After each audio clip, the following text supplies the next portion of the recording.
નમસ્કાર વિદ્યાર્થી મિત્રો, આપ સૌનું હાર્દિક સ્વાગત છે મારી યુટ્યુબ ચેનલની અંદર. આપણે જાણીશું કે ઘાત, ઘાતાંક અને આધાર કોને કહેવાય. આ છે ધોરણ 7નું ઘાત અને ઘાતાંક ચેપ્ટર. તો ઘાત અને ઘાતાંક કોને કહેવાય? તો આપને આપેલું હોય કોઈ રકમ કે ભાઈ અહીંયા આવી રીતના હોય અને આવી રીતના બે બોક્સ હોય. અહીંયા કોઈ પણ આંકડો હોય, જેમ કે 2 છે અને અહીંયા 3 છે. તો નીચે રહેલી આ જે છે એને શું કહીશું?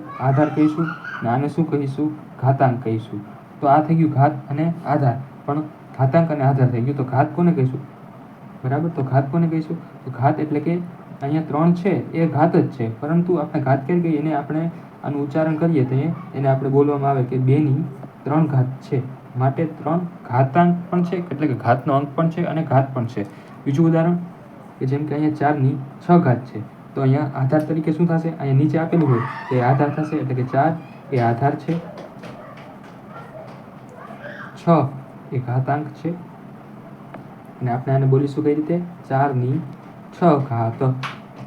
એ જ રીતે ત્રીજું ઉદાહરણ જોઈએ કે 9ની 9 ઘાત. તો અહીંયા શું છે? આધાર તરીકે શું છે અહીંયા?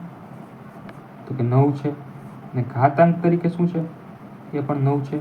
તો આપણે બોલીશું કઈ રીતે? કે 9ની 9 ઘાત. તો અવનવી સ્ટીકો શીખવા માટે મારા શોર્ટ્સને લાઈક કરો, શેર કરો, સબસ્ક્રાઈબ કરો મારી ચેનલને. Thank you.